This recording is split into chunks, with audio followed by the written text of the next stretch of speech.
Ընդդիմությունը անընդհատ եւ խորհրդարանական ընդդիմությունը խոսում է դատաիրավական համակարգի մասին եւ հատկապես խոսում է մի քանի երևույթների մասին, օրինակ անմեղության կանխավարկածի ինստիտուտի ոտնահարում, կալանքը որպես պատիժ օգտագործում, խոսում են դատավորների մասին, որոնք ըստ նրանց այդպես ընտրվել են, որպեսզի իշխանության համար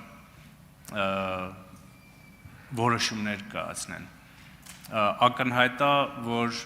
այստեղ կարող են լինել եւ մանիպուլյացիաներ, բայց նաեւ կարող է լինել ճշմարտություն, որին մենք պետք է առերեսվենք։ Դուք դատաիրավական համակարգի բարեփոխման մասին խոսեցի, կուզեի այս երևույթների մասին անդրադառնանք եւ արդյոք այստեղ գործադիր անելիք ունի սրա հետ կապված։ Ես այդ երևույթի մասին խոսել եմ ինքս մի քանի առիթներով,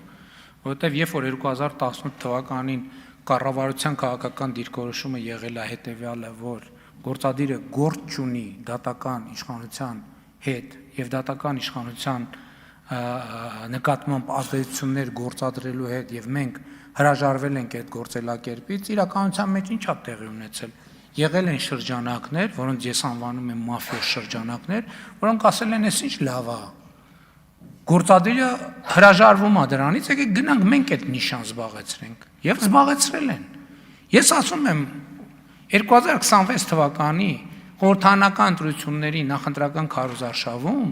իմ ամենամեծ բարդությունը եղել է պատասխանել մարդկանց հետեւյալ հարցերին. ինչի է այս մեկը ազատության մեջ, ինչի է մեկը ազատության մեջ, ինչի է մեկը դատված չի, եւ այլն եւ այսպես շարունակ։ Եվ ինձ համար դժվարություն է բացատրել, որ ժողովուրդ ջան, դա ինձ հասցեագրված հարցեր չեն։ Մենք դատաիրավական համակարգի բարեփոխումների համար մաքսիմալը արել ենք, բայց հիմա պարզվում է դրանք ինձ հասցեագրված հարցեր են, եւ բայց խնդիրն այն չէ, որ դրանք հասցեագրված են այդ հարցերը։ Խնդիրն այն է, որ Հայաստանի Հանրապետության ժողովուրդը, որ իշխանության կրողն է, ունի հարցեր, որոնց պատասխանը պետք է ստանա։ Այսօր խոսում են քաղաքական հետապնդումների մասին։ Ես խոսում եմ քաղաքական չհետապնդումների մասին, որտեղ մարդիկ կան, ես չեմ հասկանում, լավ, ես այս ամբիոնից եմ ասել։ Ես կոնկրետ դեպքերով ասեմ, ես չեմ կարա բանանեմ, հավատամ, որ ինչ որ մարդիկ միջև հիմա պատասխանատվությունից խուսափել են այն պատճառով, որ դատաիրավական համակարգը արդար է։ Իրանք ընդհակառակը պատասխանատվությունից խուսափել են այն պատճառով, որ այդ կոռուպցիոն կապերը շարունակում են մնալ։ Եվ ասենք ենթադրենք հայտնի նախկինից 2000 մինչև 18 թվականը հայտնի ընտանիքներ կան, որոնց անդամները այսօր դատավոր են, չգիտեմ ինչ են, որոշումներ են կայացնում, խնամի են, ծանոթ են, բարեկամ են։ Ինչի են նրանք դեռևս դատավոր, որովհետև սահմանադրական պաշտպանության ներքո են։ Այսինքն քաղաքական իշխանությունը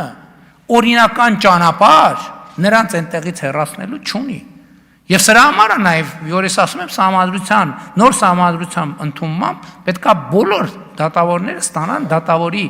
ժամանակավոր պարտականությունները կատարողի կարգավիճակ, որպեսզի այդ հարցը ֆունդամենտալ ձևով լուծվի։ Այսօր ես պատասխանատու ասում եմ, Հայաստանում դատական համակարգը սպասարկում է էլիտաների, հիմնականում նախկին էլիտաների շահերը, որովհետև օրգանական կապ չունի ժողովրդի հետ։ Եվ ելույթում ասացի նաև ինչու՞մ այդ կապի բացակայությունը արտահայտվում։ Ինստիտուցիոնալ խորը խնդրեմ ունենք, եւ դա այդպես էլ պլանավորված է եղել։ Եվ մենք այո ունենք խնդրեմ այդտեղ, որը պետքա լուծենք։ Իմ պատկերացումը նոր սահմանադրության ընդունումն է։ Բաժանորդագրվեք Իրավաբան նեթի սոցիալական հարթակներին հետագա նորություններին տեղեկանալու համար։